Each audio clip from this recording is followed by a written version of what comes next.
여러분이 일생을 살면서 여러분이 저 사람 참 부럽다 이런 사람들이 있었나요? 아마 있을 거라고 생각합니다. 어떤 사람은 뭐 얼굴이 잘생긴 거 보고 부러워하는 사람도 있을 것이고, 어떤 사람은 몸을 보고서도 그것 때문에 좀 부러워하는 사람이 있을 것이고, 어떤 사람은 저 사람 돈이 많아서 참 저 사람 부러워. 또 저 사람은 뭔가가 또 이렇게 참 잘 사는 것 같아서 좋아. 그래서 부러워. 아마 각자가 이렇게 부러워하는 것이 있을 거예요. 근데 부러움의 대상은 아마 사람마다 다 다를 것 같습니다. 그렇죠? 이 사람이 자기는 부족한 거, 저 사람이 있고, 그러면 다 나름대로 부러워하는 그런 것들이 따로 있습니다. 한마디로 잘 나가는 사람을 우린 부러워해요. 그렇죠? 예. 근데 얼마 전 세계를 좀 놀라게 했던 사람이 있습니다. 여러분이 잘 아는 마이클 잭슨. 이 가수라는 사람, 그분이 죽음에 대해서 아마 많은 사람들에게 충격을 안겨다 주었어요. 우리가 개인적으로 그를 좋아하든 좋아하지 않든 그거 상관없이 그 사람은 많은 젊은이들에게 우상이 됐습니다. 그냥 보기만 해도 그냥 팔짝팔짝 뛰는 바로 이러한 그 우상이 될 정도로 많은 사람들에게 알려졌어요. 그가 부르는 노래 따라 부르고, 그가 흔드는 거 같이 흔들면서 그냥 그만 나오면 좋아하고 어쩔 줄 몰라 하는 바로 이렇게 많은 사람들에게 영향을 끼쳤습니다. 근데 그의 죽음 앞에 갑자기 죽어서 얼마나 많은 사람들이 충격을 받고 슬퍼하는지 여러분들이 매스컴을 통해서 아마 아실 줄 압니다. 그 사람들이 눈물을 흘리면서 좀 힘들어하는 이런 것들을 볼 수가 있었어요. 우선 그가 인생을 어떻게 살았는가, 우리가 그것 따지지 말고 그걸 평가하는 것이 아니라 그가 사람들에게 얼마만큼 많이 영향을 끼쳤는가, 얼마나 많이 사람들에게 알려졌는가, 그것을 보면 우리는 그가 대단한 사람이었다라는 이런 말을 우리가 할 수가 있어요. 사람들은 속을 보고 평가를 하지 않고 겉을 보고 평가하는 그런 그 모습이 있습니다. 그래서 사람을 볼 때 그냥 바깥으로 성공, 출세, 또 뭐 많이 배우고 명예, 소유, 뭐 건물을 많이 갖고 있고, 그러면 벌써 이 사람은 성공했다.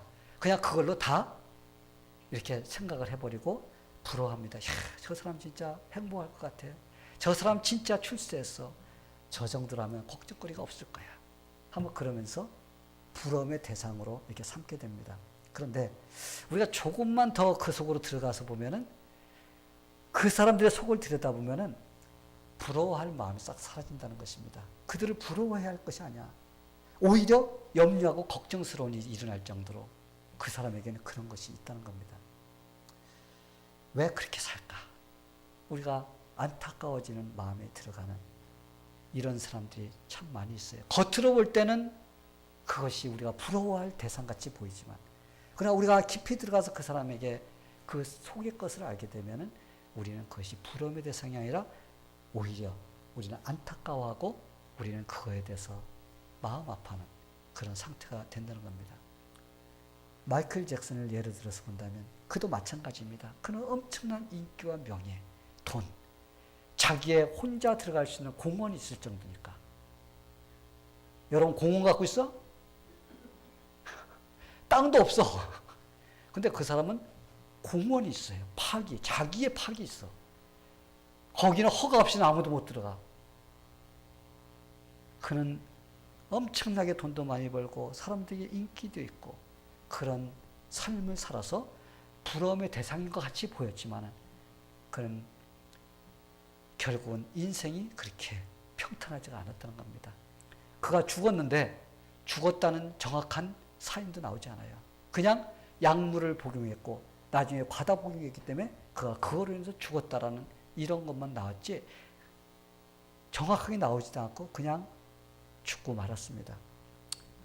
그가 원치 않았다면 그의 죽음은 결코 삶의 부러움의 대상이 될 수가 없어요.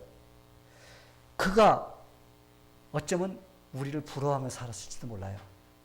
자기가 갖고 있는 돈, 자기가 갖고 있는 명예, 그것을 유지하기 위해서는 최악의 발악을 하기 위해서 그 약을 복용하지 않으면 안 되는 얼마나 괴로운 인생을 살았는가. 그걸 보면은 오히려 그는 우리를 보면서 부러워했을지도 모릅니다. 우리는 그를 보고 부러워했을지 모르는데 그는 나는 저 자리에 내려갈 수가 없어 이제. 왜? 이건 인기인이 되어버렸기 때문에 내려가면은 자기가 그렇게 될 수가 없어. 자존심이 허락을 하지 않아. 그렇기 때문에 그냥 그 자리를 유지하기 위해서 계속적으로 자기를 죽인 일을 하면서 살 수밖에 없었다. 어떻게 보면 부러움의 대상이 아니라 불쌍한 대상이라고 볼 수가 있습니다. 그래서 많은 사람들에게 우상같이 많은 사람의 부러움의 대상이 되었던 그 마이클 잭슨. 근데 우리가 그 사람의 인생 속으로 들어가 보면 그는 부러움의 대상이 결코 될 수가 없다는 것을 우리가 결론 내릴 수가 있습니다. 오늘 우리가 읽은 시편 37편에 보면은 예수를 믿는 의인들은 절대로 악인을 보면서 악인의 형통을 보면서 시기하거나 질투하거나 불평하지 말라고 우리에게 가르쳐 주고 있습니다. 여기서 악인이라는 그 말의 의미가 무엇이냐면 악인은 하나님을 믿지 않고 자신의 의지와 방법으로 사는 사람들을 악인이라고 합니다. 하나님 없이 사는 사람을 성경에서는 악인이라고 부릅니다. 그래서 시편 73편에 보면은 악인들의 모습을 잘 설명해 주었어요. 그 사람들이 죽을 때는 고통도 없어. 우리는 악인은 죽으면 막 고통스럽게 죽어야지 될 텐데 그 사람들은 고통도 없이 죽고 힘이 얼마나 건강한지 고난도 없고 재앙도 당하지 않아. 그들은 얼마나 잘 먹고 잘 사는데 막 눈이 튀어나올 정도로 이게 살이 쪘다고 이게 성경은 표현을 하고 있습니다. 그 반면 진짜 하나님의 뜻대로 사는 사람들은 어때요? 그 사람들은 정당한 방법으로 성공하기 위해서 열심히 일을 합니다. 그래서 우리가 정당한 방법으로서 돈을 벌려고 하면 왕창 한 번에 벌기가 어려워요. 우리는 열심히 그냥 끊임없이 이렇게 일을 하기 때문에 조금씩 이렇게 돈을 모을 수밖에 없습니다. 벼락부자, 내가 정직하게 열심히 진짜 신실하게 이렇게 돈을 버는 사람 치고 벼락부자 된 사람이 없습니다. 그러게 열심히 이렇게 하나님의 방법으로 살려고 하는 사람들을 보면은 그렇지 않고 분명 저 사람 나보다 못한 것 같은데 근데 저 사람은 나보다 더 잘 살아. 나보다 더 나은 것 같아. 그러다 보면 어때요? 이 마음속에서 저절로 한숨이 나옵니다. 그러면서 어떻게 불평과 불만이 이렇게 나오게 된다는 것입니다. 그러게 하나님은 오늘 말씀을 통해서 믿는 자들에게 악인이 형통하게 되는 것을 보게 될지라도 불평하지 말며 또 불의를 행하는 자를 보면서 투기하지 말라라고 우리에게 말씀하고 있는 것입니다. 우리가 구약 성경을 보면 하박국이라는 선지자가 나옵니다. 근데 하박국 선지자를 보면은 그는 악인들이 갈수록 형통하고 그들이 선인들, 하나님을 믿고 사는 그런 사람들을 괴롭히는 그거 보면서 그는 꼭 세상에 승리하는 것 같은 느낌이 들었어요. 그래서 그는 어떻게 했어요? 하나님께, 하나님, 이럴 수가 있습니까? 아니, 이렇게 하나님을 잘 믿고 사는 사람들 이렇게 고통되는 겁니까? 근데 저 악인들은 그냥 저대로 두는 것입니까? 하면서 어떻게 했어요? 그걸 보면서 막 하나님께 불평하면서 막 따지고 그랬습니다. 하나님은 오늘 시편을 통하여서 우리에게 악인들의 형통한 것을 볼지라도 절대 불평하거나 부러워하지 말라고 하십니다. 왜 그런지 아세요? 악인들을 보면서 부러워하고 불평하다 보면 우리도 모르는 사람에게 그렇게 돼갑니다. 우리도 악인같이 따라가게 돼 있어요. 그래서 잠언서는 우리에게 이렇게 가르쳐 줍니다. 너는 행악자의 득이함을 인하여 분을 품지 말며 악인의 형통을 부러워하지 말라. 성도 여러분, 우리가 열심히 주님을 섬기면서 이렇게 하나님의 뜻대로 살려고 할 때, 하나님이 원하는 대로 살려고 했을 때 우리가 손해보는 때도 참 많이 있습니다. 때로는 승진도 늦을 때가 있어요. 좀 수단 좋은 사람은 막 그냥 수단과 방법을 가리지 않아서 다른 사람을 치고 올라가서 자기가 먼저 되고 막 이런 사람들 많이 있지만은 그러나 믿는 사람들은 그러지를 못합니다. 우리 한국에 있는 그 임종선 집사라고 그분은 참 하나님을 섬기면서 열심히 직장에서 이렇게 충성하는 사람인데 그런데 그가 예수 믿는다는 것 때문에 많이 핍박을 받아요. 같이 술 마시러 안 다닌다든지 담배 피우지 않는다든지 같이 자기들이 하는 것에 대해서 같이 저거 하지 않는 것에 대해서 막 어려움을 당해서 힘들어하는 걸 볼 수가 있습니다. 그러면 결국은 다른 사람들이 방법을 써가지고 그 사람보다 빨리 승진하게 됩니다. 그래서 어떻게 보면은 신실하게 일해도 승진이 제대로 안 될 때가 있어요. 때로는 돈도 왕창 벌 수 있는 그런 기회가 있는데도 그것을 갖다가 때로는 놓칠 때가 있습니다. 그래서 우리가 하나님을 섬기면서 사는 사람들 어떻게 보면은 나 열심히 잘 사는데 하면서 이게 힘이 빠질 때가 있습니다. 자신도 모르는 사이에 시기하고 불평이 되게 돼 있어요. 근데 하나님께서는 그렇게 하지 말라고 말씀하신다. 왜? 그 이유는 오늘 말씀에서 우리에게 저희는 풀과 같이 속히 배임을 볼 것이며 푸른 채소같이 세전할 것입니다. 그것이 어때요? 일시적이라는 거예요. 그들이 잘 되는 것은 잠깐 잘 되는 것이지 그것이 영구적인 것이 아니라는 것입니다. 이 세상 사는 동안에는 그들이 그렇게 살 수가 있습니다. 그런데 이 세상이 끝날 때 그거 다 없어져 버리고 다 타버리고 그거 없어져 버리고 사라져 버립니다. 그런데 믿는 자들 어떻죠? 믿는 자들은 비록 이 세상에서 우리가 그들같이 떵떵거리며 살지는 못한다 할지라도 우리는 영원한 약속이 있습니다. 하나님께서 우리에게 주시겠다는 그런 영원한 그 약속이 있기 때문에 우리 이곳에서 그것을 참으며 인내하면서 우리 승리하며 살 수가 있는 겁니다. 그래서 하나님께서 우리에게 하늘나라의 유업을 주시겠다는 그런 약속이 있는 겁니다. 그러게 얼마 가지 않아 씻어버릴 그 형통, 그걸 보면서 하나님께서는 시기나 질투나 불평을 하지 말라고 하시는 겁니다. 자, 그렇다면 여러분, 과연 우리가 이 세상 살면서 어떤 마음의 자세로 우리가 이 세상을 살아야지 우리가 승리할 수 있는지, 오늘 그 말씀을 통해서 몇 가지를 생각해 보는 그런 시간을 갖기를 원합니다. 여러분, 어떻게 해야지 우리가 승리할 수 있을까요? 첫 번째 방법은 불평 대신 하나님만 의지하라는 거예요. 불평 대신 하나님을 의지하라. 하나님은 믿는 자에게 소극적인 방법으로서 불평과 시기를 하지 말라고 그랬습니다. 소극적인 방법이에요.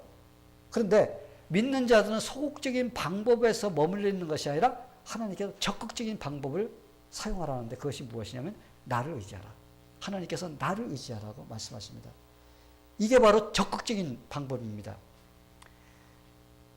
하나님을 우리가 신뢰할 때 우리가 세상 속에서 또 잘 안 되고 힘들고 잘 되는 사람 보면서 우리가 부러워하는 그런 일들, 그러나 우리가 그것을 이길 수가 있다는 것입니다. 그렇지 않으면 여러분, 우리 마음속에 회의가 들어와요. 나 예수 잘 믿는데 왜 내가 하는 일에 열매가 없을까? 막 이런 생각이 들어오면 어때요? 내가 지금 예수 믿는 거 잘못 믿는 거 아닐까? 내가 지금 열심히 예수 믿는데 나한테 이렇게 어려움이 있는데 혹시 내가 이거 믿어도 별 소용이 없는 거 아닐까? 여러분, 그런 마음이 우리 마음에 찾아옵니다. 그렇게 되면 어떻게 돼요? 우리는 신앙생활에 지장을 초래합니다. 우리가 잘못하면은 우리가 그 모순점 같이 느껴지기 때문에 우리가 신앙생활에 타격을 입게 된다는 것입니다. 그래서 이럴 때 우리가 승리하는 방법은 뭐예요? 우리는 하나님을 갖다가 의지하는 거예요. 그런 마음이 들어가면 우리의 마음속에 견고한 소망이 생깁니다. 그렇기 때문에 이길 수가 있어요. 이런 갈등과 의심을 물리치기 위해서는 하나님을 의지하는 그 마음이 들어가야 됩니다. 우리 생각을 바꿔야 돼요. 대부분의 믿는 사람들의 생각이 어떤 생각이냐면 믿는 사람 잘 돼야 된다는 겁니다. 하기만 하면 돈 벌고 하기만 하면 출세하고 하기만 하면 뭐 모든 걸 해야 된다라는 그런 생각을 갖고 있습니다. 그리고 악인들은 다 안 돼야 돼. 이게 바로 교회를 다니는 사람들이 갖고 있는 생각인데, 근데 이것은 하나님의 생각이 아니라는 겁니다. 우리가 예수 믿는다고 해서 모두가 형통한 것이 아니라 우리가 믿음으로써 주님을 의지하며 살아갈 때 어려움을 극복하며 승리할 수가 있습니다. 그냥 우리가 예수 믿는다고 해서 그냥 저절로 잘 된다고 믿으면 이건 잘못된 거예요. 근데 사람들이 대부분이 그렇게 생각을 하고 있습니다. 그렇기 때문에 내가 교회 나가는데 내가 예수를 믿는데 왜 내가 안 되지? 이런 마음이 들어가면은 이제 그때부터 이 마음속에 이 문제가 생기기 시작합니다. 그러면 자꾸 어떻게 해요? 다른 사람과 비교합니다. 저 사람은 잘 되는데 나는 안 되지? 그러면서 내 마음의 평안함이 사라지게 된다는 것입니다. 성도 여러분, 하나님이 주신 참된 복이 무엇인지 우리가 알아야 돼요. 참된 복이라는 것은 우리가 이 세상에 가지고 있고 내가 이 세상에서 어떻게 많은 것을 소유하고 있느냐, 이것이 내가 승리하는 것이 아니라 내 속에 진짜 살아계신 하나님이 나와 함께 하시느냐, 내가 예수님을 믿고 그 예수님이 나와 함께하는 삶을 내가 살고 있는가, 이게 바로 승리하는 삶이냐 실패하는 삶이냐, 바로 이것이 결정되는 거예요. 근데 사람들은 그건 상관없어. 내가 많이 가지고 있고 내가 뭐 하고 싶은 거 하는 것만 잘 되면은 내가 성공한 인생이라고 생각합니다. 여러분, 그 인생은 잘못된 인생이에요. 우리는 예수님이 내 속에 있는 그 자체가 우리는 이미 성공한 인생입니다. 하나님이 나와 함께 하시고 주님이 인도해 주시는 그런 인생. 그래서 내가 누구를 믿고 사느냐, 내가 누구를 의지하며 사느냐, 이게 바로 성공한 인생이냐 실패한 인생이냐, 그게 갈라지는 겁니다. 여러분 믿습니까? 네. 저는 구약의 선지자 중에서 다니엘 선지자를 참 좋아합니다. 이 사람은 참 하나님을 진짜 의지하면서 승리한 사람이에요. 환경이 어떻다 할지라도 그냥 오직 하나님만 의지하면서 성공한 사람입니다.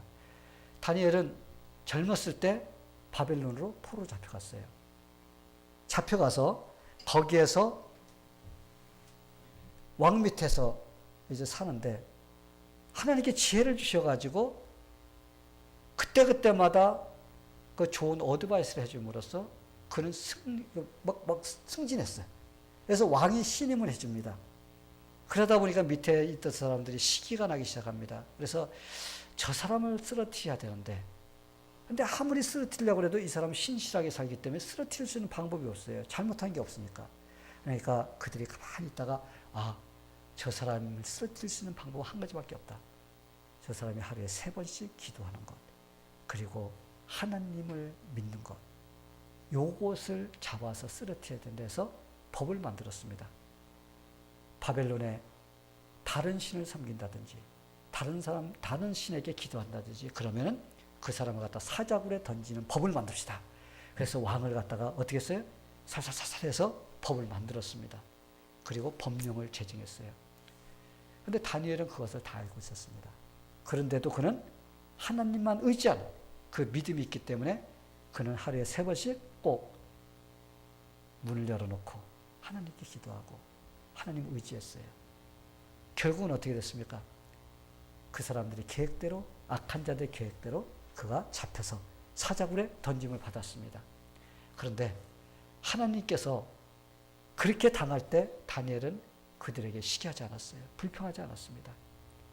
오직 그는 누구만 신뢰했어요? 오직 하나님만 신뢰했습니다. 그럴 때 하나님께서 그 사자들의 입을 막아주시고, 그래서 다니엘에게 입도 뻥끗하지 못하겠어요. 그 다음날 왕이 다니엘아, 내가 믿는 하나님이 너를 보여주셨냐? 예, 왕이요, 제가 여기 있습니다. 그랬을 때 다니엘이 구원을 받고, 그를 갖다 시기하고 질투했던 그 사람들은 어떻게 했어요? 그들을 사자굴에 던졌는데, 사자굴에 던져져서 땅에 닿기도 전에 어떻게 했다고 그랬어요? 사자들이 다 잡아먹었습니다. 할렐루야? 예. 아무리 이 악인들이 잘 되는 걸 보아도 다니엘은 시기나 질투나 불평하지 않았습니다. 그는 오직 하나님만을 의지하는 그런 믿음을 살았을 때 하나님께서는 결국 그를 승리자로 만들어진 것을 볼 수가 있습니다. 성도 여러분, 우리가 이 세상 살면서 주님께 의지하지 않으면 언제 마음이 흔들릴지 몰라요. 우리의 마음은 갈대 같습니다. 그냥 이랬다 저랬다. 조금 좋은 일 생기면 호호호 했다가 조금 기분 나쁠 때 하나님이 있어 없어? 도대체가 왜 그러는 거야? 우리가 이 세상에 살면서 우리의 마음속에 큰 시험, 이런 것들이 오는 것은 악인이 형통한 걸 볼 때 내 마음이 그냥 막 물결이 치는 거예요. 힘들어지는 것입니다. 자신과 비교하는 것입니다. 나는 열심히 잘했는데 왜 안 되는 것일까? 이런 마음이 들어갑니다. 이럴 때 마음이 흔들리는 것은 뭐가 흔들려요? 믿음이 흔들리는 겁니다. 마음이 흔들린다는 자체는 마음만 흔들리는 게 아니에요. 뭐가 흔들려? 믿음이 흔들리는 것입니다. 여기서 한 단계 더 나가면 어떻게 돼요? 하나님께서 맡겨주신 일도 할까 말까, 이거 해도 소용이 없는 건데 이런 마음이 들어갑니다. 그럼 어떻게 해요? 그때부터 시들하면서 주님을 위해서 하던 헌신 이런 것들이 다 그냥 시시해져 버려요. 하기 싫어집니다. 이게 바로 우리의 마음속에 다른 사람을 보면서 잘 되는 거 보면서 시기하고 질투하고 불평하면 생기는 병인 것이에요. 근데 여러분, 우리가 일을 때 누구를 바라봐야 돼요? 우리 주님을 바라봐야 됩니다. 주님을 의지할 때 우리의 마음속에 있었던 그런 것들이 싹 사라집니다. 그러면서 우리 마음속에 평화가 오고 우리가 승리할 수가 있어요. 혹시 여러분들 가운데 여러분의 마음속에 자꾸 다른 것과 비교하고 이러한 어려움이 여러분의 마음속에 있나요?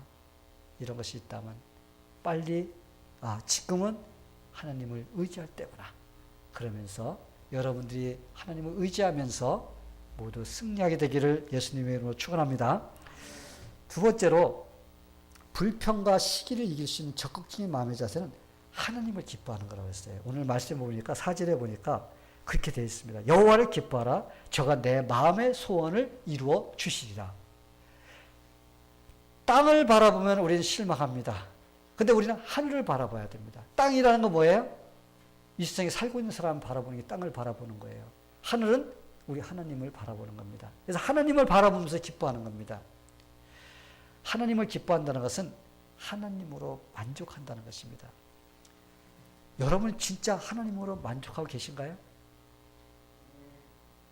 시편 23편에 보면은 여호와는 나의 목자시니 내게 부족함이 없으리로다.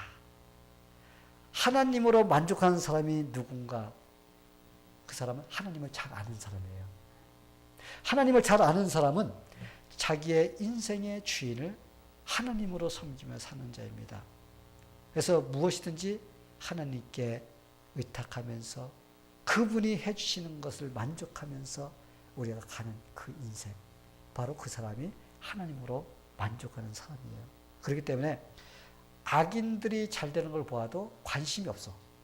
하나님으로 만족하고 하나님으로 기쁨을 삼는 자는 그냥 하나님으로 기뻐하기 때문에 다른 거에 정신을 쏟을 수 있는 그런 여유가 없습니다. 그냥 하나님으로만 만족하기 때문에. 성도 여러분, 하나님을 기뻐할 때 얻는 소득이 무엇일까요? 하나님으로 만족하고 기뻐할 때 얻는 소득이 있습니다. 그것이 뭐예요? 먼저 건강을 얻게 됩니다. 여러분이 마음속에 근심 걱정이 있으면 어떻게 되죠? 내 뼈에 모든 병이 들어오는 것 같아. 그냥 멀쩡하다고 몸이 노곤노곤해지고 그냥 힘이 하나도 없고 이런 마음이 들어갑니다. 왜? 내 마음속에 평화가 없기 때문에 그래요. 만족이 없기 때문에. 그리고 우리가 하나님으로 기뻐할 때는 우리의 마음속에 행복을 느낄 수가 있습니다. 그리고 우리가 하나님으로 기뻐하면 능률도 올라요. 우리가 어떤 일을 하면 일이 잘 돼. 근데 여러분의 마음속에 불평이 있으면 어떻게? 능률도 오르지 않게 됩니다. 이 고전 음악의 대가들을 보면은 여러분 우리가 뭐 15세기, 16세기, 17세기, 18세기 쭉 보면은 얼마나 그 음악들을 멋지게 만들어낸 그런 분들이 많이 있습니까? 근데 음악의 대가들을 볼 때 거의가 신앙인이라고 합니다. 하나님을 잘 섬기던 사람들이에요. 그래서 그 중에서도 좀 한 사람을 예를 든다면은 하이딘이라는 사람이 있어요. 근데 이 사람은 하나님을 참 신실하게 이렇게 섬겼던 사람이에요. 근데 그분의 곡을 보면 굉장히 경쾌합니다. 그분의 음악을 들으면 굉장히 경쾌해요. 그래서 그분이 이런 말을 했다고요. 나는 작곡할 때 늘 하나님을 생각합니다. 작곡을 하는데 하나님을 생각하며 작곡한다는 거예요. 그러면 내 마음이 기쁨이 솟아오릅니다. 그러면은 그 음이 막 춤을 춘다 그래요. 춤을 추는 걸 갖다가 이제 갖다 맞추는 거야. 그러면 나의 마음도 춤을 추고 그리고 기쁨으로 충만하게 됩니다. 그의 말은 자신이 기쁘기 때문에 하나님으로 기뻐하기 때문에 뭐가 기쁜 음악이 나온다. 이렇게 말을 했습니다. 성도 여러분, 여호와를 기뻐하라. 그러면 저가 내 소원을 이루어주시라. 할렐루야. 예, 하나님을 기뻐하면 하나님의 방법으로 성공하게 해주십니다. 하나님을 기뻐하면 하나님의 방법으로 형통하게 해주세요. 우리의 방법이 아니라 하나님의 방법으로. 하나님을 기뻐하면 하나님께서 우리의 마음의 소원도 이루어주십니다. 자, 한번 여러분들 생각해 보세요. 하나님을 기뻐하는 사람이 아무렇게나 행동할까요? 하나님이 좋은 사람이 내가 원하는 대로 행동할까요? 아니에요. 하나님께서 원하시는 대로 행동을 합니다. 그런 사람 예배도 적당히 드릴까요? 아니에요. 예배도 굉장히 하나님께 잘 드리려고 노력합니다. 또 하나님을 기뻐하는 사람이 하나님께 헌신이나 봉사하는 것도 그냥 적당히 할까요? 아니에요. 그냥 최선을 다해서 하게 됩니다. 성도 여러분, 하나님을 기뻐하면 예배도 헌신도 모든 것에 승자가 될 수가 있어요. 왜? 하나님을 기뻐하기 때문에, 하나님으로 만족하기 때문에. 그래서 내가 헌신하는 것도, 내가 봉사하는 것도 모든 것에서 승리할 수가 있습니다. 이런 사람이 악한 자가 잘 돼도 마음속에 불평이 생기지 않아요. 그걸 시기나 질투하지를 않게 됩니다. 그래서 승리하는 삶을 살 수가 있습니다. 저는 여러분들이 아무리 세상에 있는 사람이 잘 된다 할지라도 여러분들은 하나님으로 기뻐하고 하나님으로 만족하는 그런 삶이 되어서 여러분들이 다 승리하게 되기를 축원합니다. 마지막으로 여러분들에게 불평 대신 하나님께 모든 것을 맡기는 거예요. 오늘 말씀에서 그렇게 했습니다. 하나님께 모든 것을 맡기라. 이 잠언서에 보니까 너의 행사를 여호와께 맡기라. 그리하면 너의 경영하는 것이 이루어지리라. 여기서 너의 행사라는 것은 어떤 것은 하나님께 맡기고 어떤 것은 아니에요. 우리는 모든 것을 하나님께 맡기는 겁니다. 그리고 작든 크든 우리가 다 하나님께 맡기는 바로 그것이 우리가 하나님께 맡기는 거예요. 우리가 스스로 어떤 일이든지 해결하실 것 같이 그렇게 하는 것이 아니라 다 하나님께 올려놓고 하나님께 맡기면서 나가는 것. 현재의 일도 또 미래의 일도 작은 일도 큰 일도 다 주님께 우리가 맡기는 바로 이런 삶이 바로 하나님께 맡기는 그런 삶인 것입니다. 너의 길을 여호와께 맡기라. 저를 의지하면 저가 이루시리라. 할렐루야. 예. 우리의 미래와 우리의 염려. 우리가 미래를 생각하면 염려가 됩니다. 우리의 마음속에 근심과 걱정이 있습니다. 그럴지라도 우리는 주님의 뜻대로 이루어 주시옵소서 하면서 주님께 우리 맡기는 거예요. 여러분, 우리가 살다 보면 마음속에 걱정, 근심, 염려 없어요? 난 믿음의 사람이야. 나는 걱정, 근심 하나도 없어. 거짓말이에요. 우리는 사람이기 때문에 걱정, 근심, 어떤 일이 터지면 우선 그런 마음이 들어옵니다. 그런데 믿음의 사람이 다른 것은 무엇이냐? 그걸 주님께 맡기고 우리가 그것을 밀고 나가는 바로 이것이 다른 거예요. 다른 사람들은 하나님이 없는 사람들은 어떤 일이 벌어지면 죽었다. 이제 나 죽었어. 거기서 주저앉습니다. 근데 믿음의 사람들은 아니에요. 나 죽었어가 아니라 주님 아시죠? 주님께 이걸 맡깁니다. 주님 도와주세요 하면서 우리는 어떻게 해요? 우리 그걸 밀고 나가는 겁니다. 그러면 우리 마음속에 걱정과 근심, 불안이 어떻게 해요? 이제는 하나님께서 다스려 주시고 우리의 마음속에 평화가 오게 되는 거예요. 할렐루야. 네.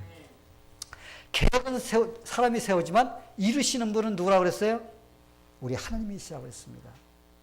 내가 보기에 잘하고 있고 다른 사람의 눈에 모든 것이 잘 되는 듯 보여도 하나님께서는 우리의 마음을 헤아린다고 그랬어요.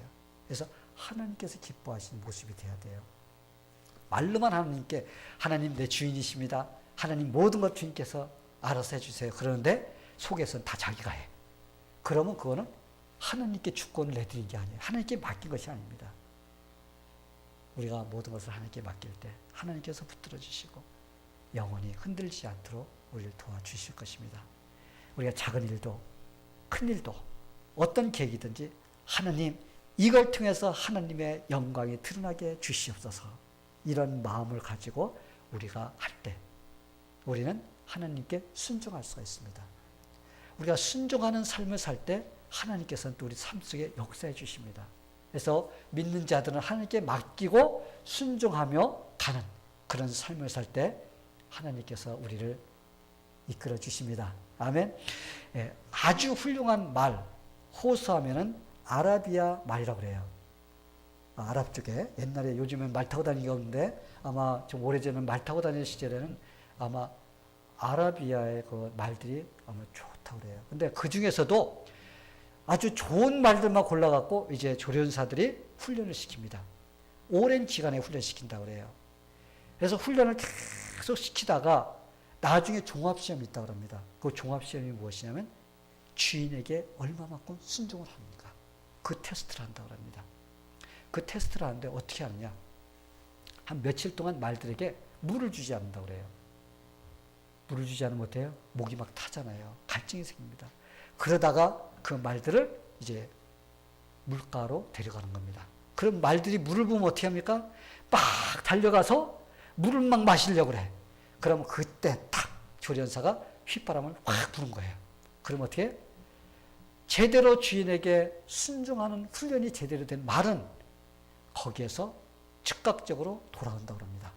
조련사의 그 휘바람에 맞춰서 돌아온다고 그래요. 근데 그렇지 못한 말은 거기서 주저앉아서 물을 마십니다. 그래서 거기서 진짜 주인에게 순종하는 말이 어떤 말인지 아닌지를 구별해서 합격자만 이제 주인에게 돌려주는 겁니다. 성도 여러분, 과연 우리는 주님께 이런 순종이 있는지 돌아보는 시간이 되기를 바랍니다. 과연 하나님께서 우리에게 원하시는 것을 우리가 맡기면서 하고 있는지, 이제까지 신앙생활 하면서 왜 저렇게 악한 사람들은 잘 되는 거, 나는 이렇게 안 되는지, 이런 질문을 아마 한 번에도 해본 사람이 있다면 아마 다 해봤을 거예요. 사람 보면서 마음속에 그런 마음이 들어가지 않은 사람이 아마 하나도 없을 것입니다. 다 왜 저러지? 이런 마음이 들어갔을 것입니다. 그러나 하나님께서는 앞으로 그런 질문을 하지 말라고 우리에게 말씀하십니다. 그리고 모든 것을 공의로우신 하나님께 의탁하라는 겁니다.